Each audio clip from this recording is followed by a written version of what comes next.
Kasih Tuhan, kalau pagi hari ini kami boleh ada di gereja-Mu. Terima kasih untuk segala yang boleh kami lalui. Tuhan, biarlah pagi hari ini kami boleh meneduhkan hati kami. Kami boleh menyimak firman-Mu. Dan biarlah setiap firman-Mu ini boleh menjadi pegangan bagi kami.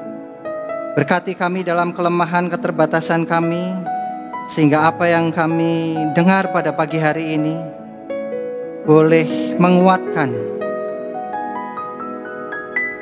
boleh membawa kami mendekat kepadamu. Terima kasih Tuhan. Kami juga berdoa untuk setiap umat-Mu, beri kami tanah hati yang subur, tanah hati yang siap untuk menerima firman Tuhan. Kami tahu benih firman-Mu adalah benih yang hidup, yang menuntun dan menolong kami. Kami juga berdoa Tuhan, kuatkan hamba-Mu dalam kelemahan keterbatasan, urapi. Kami juga berdoa untuk anak-anak dan juga remaja tempat ini, biarlah kasih-Mu, anugerah-Mu yang menyertai mereka, biarlah mereka menjadi anak-anak yang cinta akan Tuhan, cinta akan orang tua. Terima kasih Tuhan, kami siap sambut firman-Mu. Hanya di dalam nama Tuhan Yesus Kristus kami sudah berdoa dan mengucap syukur. Semua yang percaya katakan haleluya. Amin.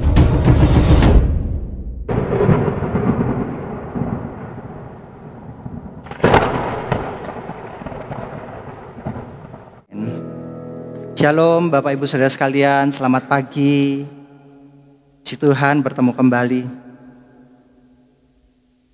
Minggu lalu harusnya saya yang menyampaikan firman Tuhan, tapi karena ada sakit di otot saya, kemudian ya digantikan oleh Pak Jimmy. Terima kasih Pak Jimmy yang bersedia menggantikan. Bagaimanakah Bapak Ibu Saudara, apa kabar hari ini? Udah bulan April, bulan yang keempat, kita masuk di bulan yang keempat, dan tema kita baru, kekuatan di dalam kebenaran. Bapak Ibu Saudara, kalau kita lihat orang Kristen itu kuat enggak sih? Kemarin pada waktu saya sakit, saya berdoa, Tuhan izinkan saya sembuh dong. Saya mau bawain firman Tuhan, saya mau bawakan tema untuk jemaat. Tapi ternyata doa saya enggak dijawab Bapak Ibu Saudara. Bukan enggak dijawab, tapi dijawab dengan kata tidak. Lalu itu menimbulkan sebuah pertanyaan, apakah Tuhan itu tidak menjawab setiap doa kita sesuai kemauan kita, atau Tuhan seringkali gak mengabulkan doa kita, atau Tuhan diam aja pada waktu kita berdoa? Ternyata enggak, Tuhan itu punya kedaulatan, punya kuasa yang kita tidak bisa atur, dan Dia itu punya kehendak. Oleh karena itu kita bersyukur kalau kita kuat, seharusnya kita kuat di dalam kebenaran Tuhan, bukan kuat di dalam kemauan kita. Dalam Yohanes pasal 14 ayat 16 terjemahan baru dikatakan demikian. Kata Yesus kepada para muridnya, Akulah jalan, kebenaran, dan hidup. Tidak ada seorang pun yang datang kepada Bapa kalau tidak melalui aku. Nah, kata-kata ini atau kalimat ini adalah kalimat yang mengandung sebuah kuasa, dan kalimat ini harusnya menyadarkan kita tentang diri Tuhan. Karena di dalam kalimat ini Yesus secara tidak langsung menyatakan Dialah Tuhan yang sesungguhnya. Banyak orang itu merasa kuat, banyak orang merasa dia punya kuasa, sebetulnya kadangkala kuasa atau kekuatan dia adalah dalam porsi yang salah. Bapak Ibu Saudara, satu kali saya mau nganter istri saya ke Semarang, dia ingin ikut sebuah pertunjukan musik, dan pada waktu itu saya agak terburu-buru. Nah, pada jalan perjalanan ke Semarang itu ada satu jalan yang di situ markanya itu tidak putus, dan ada truk yang lambat, dan kemudian saya ambil cara yang paling cepat apa? Ambil kanan, jalan atau marka yang putus itu saya terjang, kemudian saya bisa mendahului truk tersebut yang lambat. Tahukah apa yang terjadi Bapak Ibu Saudara? Sudah ada polisi yang siap di situ dan memberikan aba-aba. Berhenti, berhenti. Nah, kemudian saya berhenti, dan yang terjadi adalah saya ditilang. Orang itu bisa merasa kuat kalau dia benar. Tapi begitu orang itu bersalah, maka orang tersebut akan kehilangan kekuatan. Cerita yang kedua berbeda sekali pada waktu saya malam hari pergi ingin makan, dan di situ ada operasi, di mana operasi yang dilakukan tertib lalu lintas itu adalah memberhentikan saya. Kemudian saya disuruh menurunkan jendela saya, dan kemudian ditanyalah sama polisi itu, "Pak, bawa SIM enggak? Bawa STNK enggak?" Dan kemudian saya menunjukkan SIM saya, menunjukkan STNK saya, dan saya disuruh pergi begitu saja tanpa dihukum.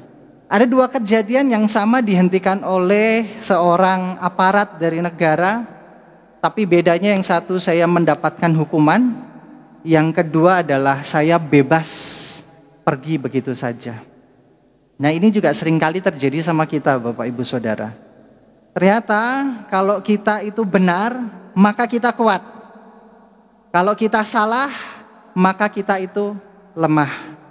Pagi hari ini saya akan membahas tidak jauh dari tema bulanan ini adalah mengenai jalan yang tepat. Jalan yang tepat ini adalah dari Yohanes pasal 14 ayat 5, 6, dan 7 dikatakan demikian. Kata Thomas kepada Tuhan, "Tuhan, kami gak tahu kemana Engkau pergi. Jadi bagaimana kami tahu jalan ke tempat tersebut?" Kata Yesus kepadanya, "Akulah jalan, kebenaran, dan hidup. Tidak ada seorang pun yang datang kepada Bapa kalau tidak melalui aku. Sekiranya kamu mengenal aku, pasti kamu juga mengenal Bapakku. Sekarang ini kamu mengenal Dia dan kamu telah melihat Dia." Nah, ayat ini ditulis itu setelah konteksnya adalah setelah makan perjamuan makan malam terakhir. Jadi ayat ini timbul setelah Yesus dan para muridnya itu makan malam terakhir, Last Supper. Dan kemudian Yesus mulai mengumpulkan muridnya, dia mulai memberitakan tentang penderitaannya, bagaimana dia akan mati, disalib dan meninggalkan dunia. Dan Yesus itu kumpulkan muridnya itu dengan sebuah tujuan adalah mereka jangan sampai tercerai-berai. Mereka harus kuat. Jadi Yesus memberitakan tentang bagaimana dia akan pergi, bagaimana Yesus ini akan sampai kepada Bapa. Dan murid-muridnya juga pengen tahu dong, karena Yesus ngomong sebelumnya di ayat 1 sampai 5, "Di rumah Bapakku itu banyak tempat tinggal dan aku akan ke sana untuk menyediakan tempat bagi kamu." Lah muridnya juga pengen tahu, "Bapak atau guru, gimana caranya kami sampai kepada tempat tinggal tersebut?" Nah, muncullah yang namanya "Akulah jalan, kebenaran, dan hidup. Dan tidak ada seorang pun yang datang kepada aku kalau tidak melalui aku." Hal yang pertama, Bapak Ibu Saudara sering dengarkan pertanyaan, coba tunjukkan satu ayat di Alkitab yang mengatakan Yesus adalah Tuhan. Dan kita kebingungan, di mana ayatnya ngomong, "Aku ini Tuhan, aku ini adalah Allah, aku ini adalah aku adalah pribadi yang turun ke dunia." Nggak ada, Yesus ngomong langsung seperti itu. Tapi Bapak Ibu Saudara, kalau kita belajar Alkitab, maka kita akan mengerti bahwa nggak perlu kata-kata yang tersurat bilang aku adalah Tuhan, aku berkuasa. Tapi Yesus menunjukkan dia Tuhan melalui apa?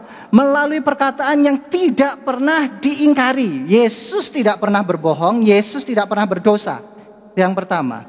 Yang kedua, Yesus selalu menepati apa yang dia katakan. Yesus tidak pernah mengecewakan semua orang yang ditemui, bahkan kuasa yang ajaib itu ada pada dia.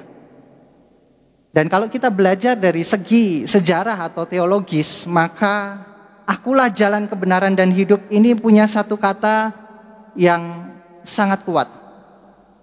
Banyak sekali di antara gereja ini sekarang adalah, kita ini harusnya jadi gereja yang praktis saja, Pak. Gereja yang kalau kita ngomong itu bisa dilakukan sehari-hari, bisa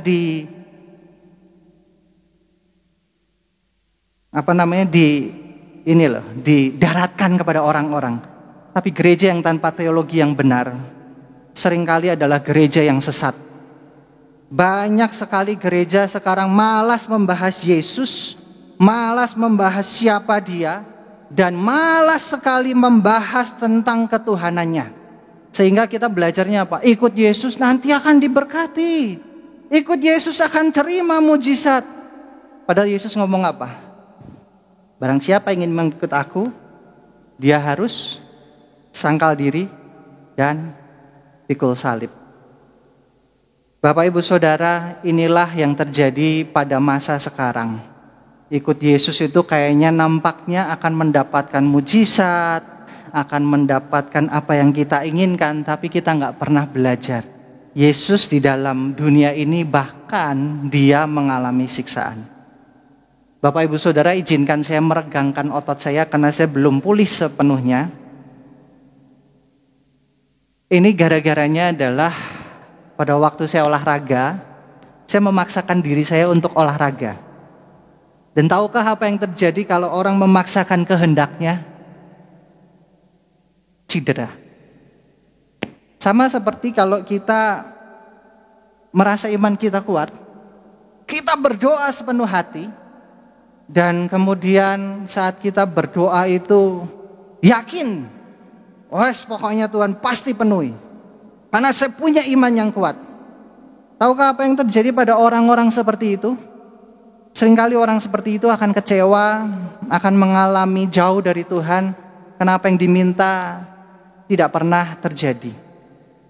Saya akan sedikit bahas mengenai ayat yang mengatakan aku adalah. Dari kata aku adalah ini dalam bahasa Yunaninya adalah ditulis dengan ego eimi.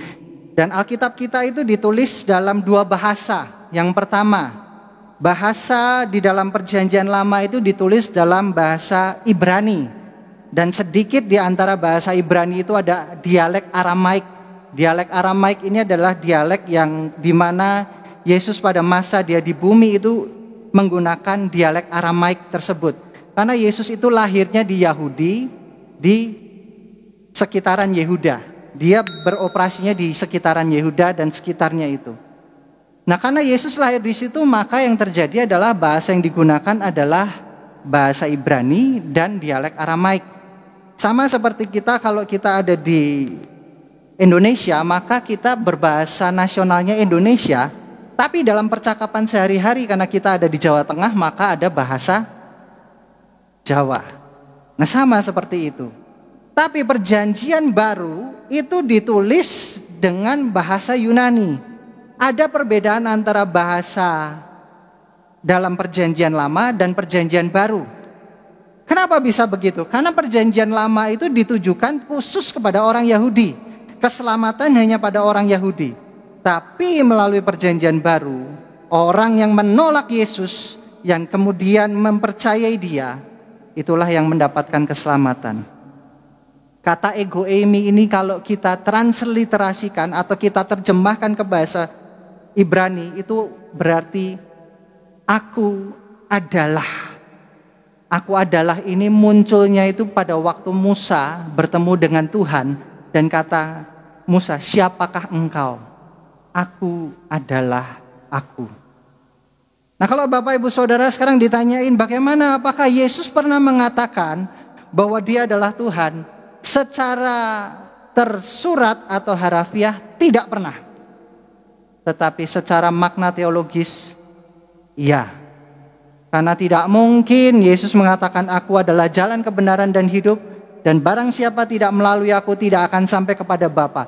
Bagaimana caranya pribadi yang tidak tahu jalan, tidak tahu kebenaran bisa menyampaikan kita kepada Bapa? Di sini kita belajar Bapak Ibu Saudara. Yesus Tuhan itu bukan sebuah cerita. Yesus adalah Tuhan itu adalah sebuah fakta. Dan ini juga pernah terjadi pada murid-muridnya, bahwa pada waktu itu Yesus menanyakan pada muridnya, menurutmu siapakah aku? Dan jawab muridnya demikian, ada yang mengatakan engkau ini Yohanes Pembaptis, ada juga yang mengatakan engkau Elia, ada pula yang mengatakan Yeremia, dan salah satu dari para nabi itu. Lalu Yesus bertanya pada Petrus, tetapi apa katamu, siapakah aku ini? Maka jawab Petrus, engkau adalah Mesias, Anak Allah yang hidup. Kata Yesus kepadanya, berbahagialah engkau Simon bin Yunus, sebab bukan manusia yang menyatakan itu kepadamu, melainkan Bapa-Ku yang di surga. Nah, setiap kita yang mengaku Yesus adalah Tuhan, itu bukan karena kita ini pandai, bukan karena kita ini punya logika yang begitu hebat, tetapi karena Tuhan itu memberikan kita Roh Kudus supaya mata kita, mata rohani kita bisa melihat kebenaran. Alkitab kita itu ditulis dari 2000 sebelum Masehi sampai sekitar 100 setelah Masehi.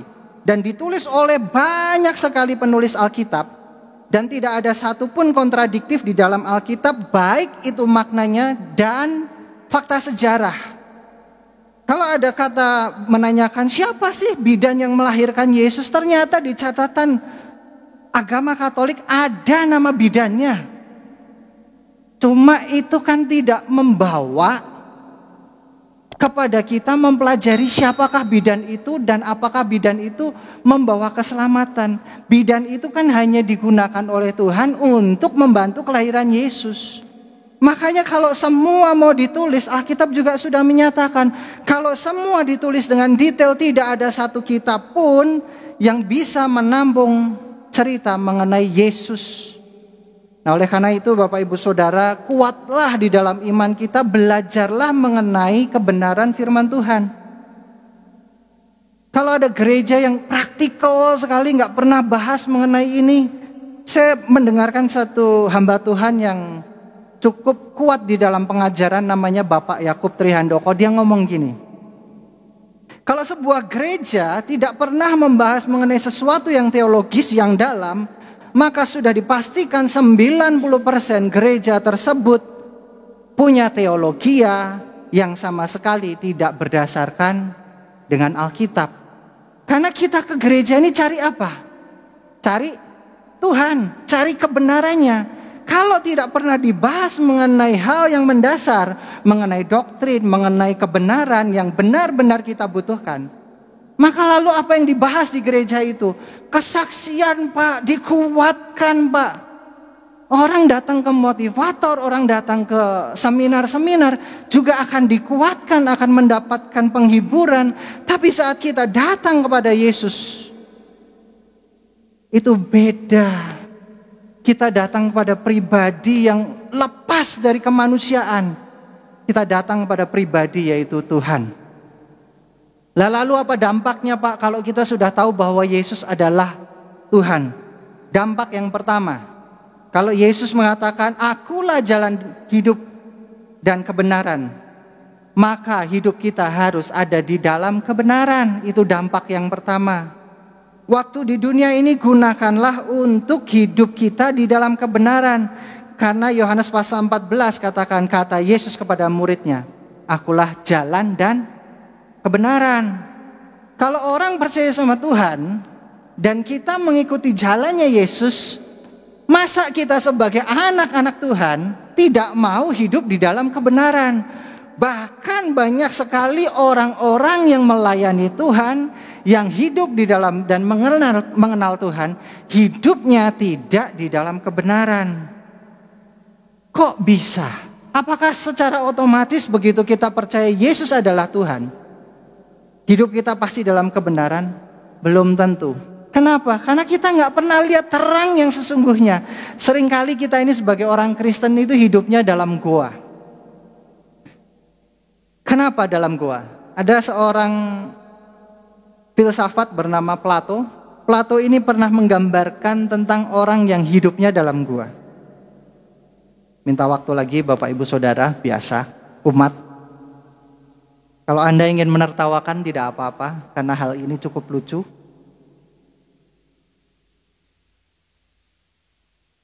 Doa, ketawa dia. Oke. Jadi otot saya ini, dia bengkak dan kemudian menekan syaraf. Dan saat menekan syaraf ini, tiba-tiba kaki sering kesemutan. Nah, sampai mana tadi? Oke, kebenaran dan hidup. Boleh ditampilkan gambar seorang filsuf yang bernama Plato, gambar kartun. Nah, ini kira-kira Plato ini seperti ini. Plato ini adalah orang yang pandai, orang yang sering berpikir, dan dia menggambarkan gini. Ada orang yang hidup dalam gua, ada dua orang. Yang pertama adalah karena orang itu hidup dalam gua, dan dia punya terang yang kecil lilin, maka di dalam gua itu dia bisa melihat sekitar gua dan bayangannya. Sehingga dia menyadari bahwa yang namanya kebenaran atau kenyataan itu adalah sebuah bayangan. Dan orang yang kedua adalah orang yang berani keluar ke gua dan lihat cahaya yang terang, dan akhirnya dia bisa lihat kenyataan yang sebenarnya.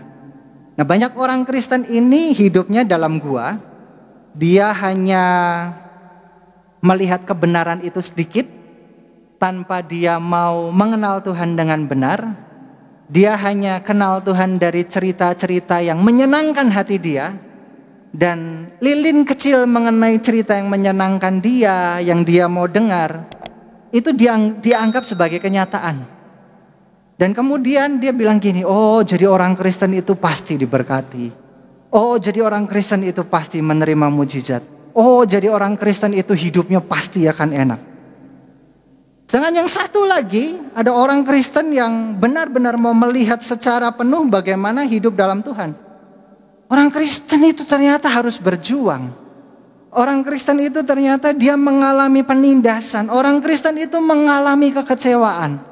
Tapi di dalam kekecewaannya orang Kristen mendapatkan Tuhan yang luar biasa, yang tidak pernah meninggalkan dia. Nah, kira-kira orang Kristen manakah Bapak Ibu Saudara yang mau melihat di dalam terang lilin yang kecil yang mau kita nikmati, atau yang di dalam kebenaran seluruhnya? Orang Kristen yang dalam hidupnya bisa mengalami sakit.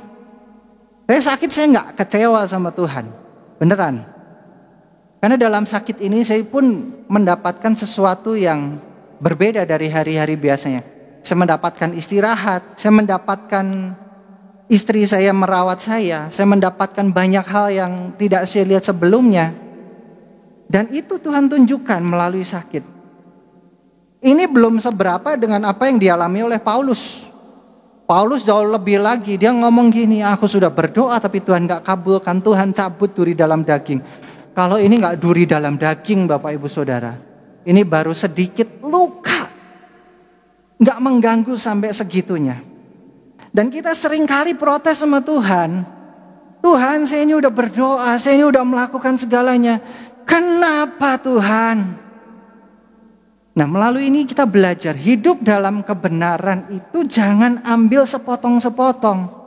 Kita mau ikut Tuhan tuh mau enaknya aja, mau mengalami mujizat kemenangan dan mau mengalami hal yang baik saja. Tapi begitu ujian datang, Bapak Ibu Saudara langsung, Tuhan gak kuat. Justru saat Anda gak kuat, justru saat Anda lemah, firman Tuhan itu katakan dengan jelas, disitulah kuasa Tuhan bekerja dengan berlimpah-limpah dan sempurna. Nah, sekarang kita lihat ya, orang kalau hidup dalam gua, dia dengar kesaksian yang dia terima, amin. Dan dia tangkap itu. Tapi begitu apa yang disaksikan orang gak kejadian sama kita, waduh kecewanya luar biasa. Tapi orang itu begitu lihat bagaimana orang Kristen itu mendapatkan yang namanya ujian, ketekunan, dan kita alami, akhirnya kita baru kenal Tuhan. Itulah penerapan yang sesungguhnya. Kesenangan itu bisa datang dari kebohongan, bisa dari dongeng. Tapi kebahagiaannya sesungguhnya itu hanya datang dari kebenaran. Saya ulang ya. Kesenangan itu bisa datang dari kebohongan dan dongeng. Bisa. Anda lihat film bisa senang, didongengin bisa senang. Anda dengar cerita itu bisa bahagia. Tapi kebahagiaan yang sesungguhnya adalah saat kita bertemu muka dengan Tuhan yang kita sembah. Yang ketiga, yang terakhir. Kalau orang mengenal Tuhan dengan benar, maka hidupnya pasti akan dalam kekuatan Tuhan. Hidup yang Tuhan rancangkan dalam hidup kita adalah dalam kekuatan, bukan di dalam kekhawatiran. Yohanes pasal 14 itu pada ayat yang pertamanya dikatakan demikian. Saya bacakan bagi Bapak Ibu Saudara. Karena menariknya Thomas itu adalah seorang yang seringkali meragukan Tuhan. Yohanes 14 ayat 1 ini diawali dengan demikian. Janganlah gelisah hatimu, percayalah kepada Tuhan dan percayalah kepadaku. Maka Bapak Ibu Saudara percayalah bahwa hidup yang Tuhan ciptakan bagi Bapak Ibu Saudara adalah hidup dalam kekuatan, bukan dalam kekhawatiran. Kalau Bapak Ibu Saudara sedang khawatir, maka Bapak Ibu Saudara bukan hidup dalam rancangan Tuhan. Karena janganlah gelisah, janganlah takut, tapi kuatlah di dalam Tuhan. Saya ada cerita terakhir. Cerita terakhir ini mengenai sebuah lagu yang lagu ini terkenal di tahun 95. Lagu ini berjudul Di Doa Ibuku Namaku Disebut. Lagu ini terkenal waktu dinyanyikan oleh Nikita. Siapa yang pernah dengar lagu ini? Boleh angkat tangan. Ya, dengar semua ya, Di Doa Ibuku Namaku Sebut. Kadang ada anak yang nangis dengerin ini karena oh iya ya, ibuku mendoakan aku. Tahukah ini asal lagu ini dari tahun berapa? Dari tahun 1900. Dan kemudian bisa dikumandangkan lagi, terkenal lagi tahun 95. Cerita di balik lagu ini menarik sekali Bapak Ibu Saudara. Ceritanya adalah demikian. Ada seorang keluarga dari keluarga Bapak Bill Horn. Bapak Bill Horn ini punya beberapa anak dan salah satunya bernama Peter Philip Bill Horn.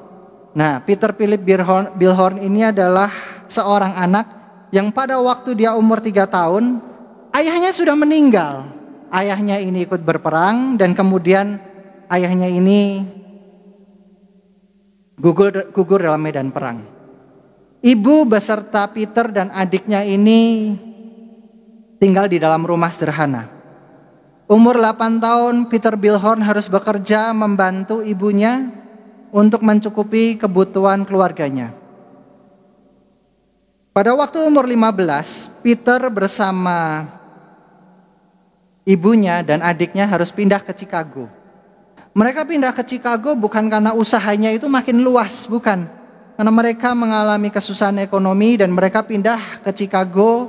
Dan di Chicago itu mereka bekerja dan mendorong gerobak Bapak Ibu Saudara.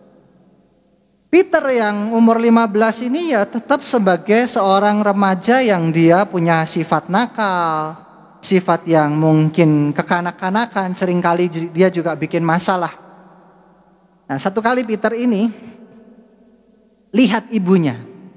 Ibunya itu sedang berlutut, berdoa, dan Peter ini lewat di kamar ibunya, dia nguping, dengar. Dan ibunya ini sedang berdoa, Tuhan berkati Peter. Peter ini adalah anak yang saya cintai. Tuhan jagai dia. Tuhan sertai dia. Tuhan lindungi dia. Tuhan pagari dia. Jadikan dia anak yang cinta akan Kau. Dan doanya lengkap sekali untuk anaknya. Peter itu gak ambil hati waktu dengar itu. Sambil lalu begitu dia tidak ambil sesuatu yang nancap di hatinya. Berhari-hari seringkali Peter lewat, ibunya sedang berlutut. Dan setiap kali ibunya berlutut, Peter ini selalu mendengar nama dia dan nama adiknya disebut. Satu kali Peter ini lewat dan kemudian hatinya tuh terenyuh. Tuhan, kenapa kok ibuku selalu mendoakan aku dan adikku ya? Peter kemudian dia punya talenta yang diberikan oleh Tuhan, yaitu suaranya bagus. Dia masuk di paduan suara gereja. Di paduan suara itu Peter selalu mengikuti seorang hamba Tuhan yang melayani kesana kemari. Dan Tuhan tanamkan banyak lagu di dalam kehidupan Peter Bill Horn ini. Salah satunya adalah Di Doa Ibuku Namaku Disebut. Pada tahun 1900 itu Peter menyanyikan lagu tersebut di Crystal Palace di depan Ratu Victoria.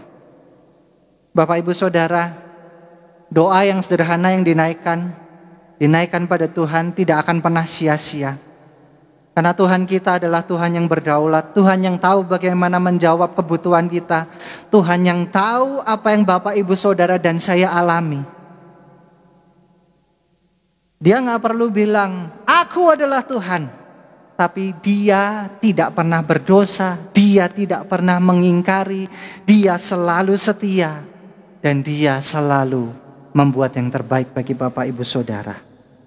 Betapa kuatnya doa yang kita naikkan, itu bukan karena mulut kita, bukan karena iman kita, tapi karena Tuhan kita yang hebat. Saya tutup dengan sebuah quotes yang ditulis oleh Paulus. Segala sesuatu dapat kutanggung dalam Dia yang memberi kekuatan. Kita bisa kuat karena kita punya iman yang benar. Kita punya pandangan yang tepat mengenai siapa yang kita sembah. Tuhan kita tidak pernah berbohong. Tuhan kita tidak pernah mengajarkan yang salah. Tuhan kita mengajarkan apa? Cinta. Petrus ini pernah menyaksikan bagaimana dia ikut Yesus dan dia menuliskan, Yesus tidak pernah berbuat dosa dan tipu daya tidak ada dalam mulutnya. Pada waktu Yesus berkata, kasihilah musuhmu, jangan membalas. Dalam 1 Petrus pasal 2 ayat 23 dia menyatakan, ketika ia dicaci maki, dia tidak membalas dengan mencaci maki. Padahal Yesus bisa aja bilang hancurkan mereka. Dan manusia lenyap. Ketika ia menderita sakit, Yesus tidak mengancam, tapi dia menyerahkan kepada Bapa yang menghakimi dengan adil. Dia tahu bahwa pengorbanannya tidak akan sia-sia. Dia tahu bahwa teladan yang dia berikan akan menginspirasi kita untuk menjadi orang-orang yang hidup dalam kebenaran. Sebagai kesimpulan, hiduplah dalam kebenaran dan kekuatan Tuhan.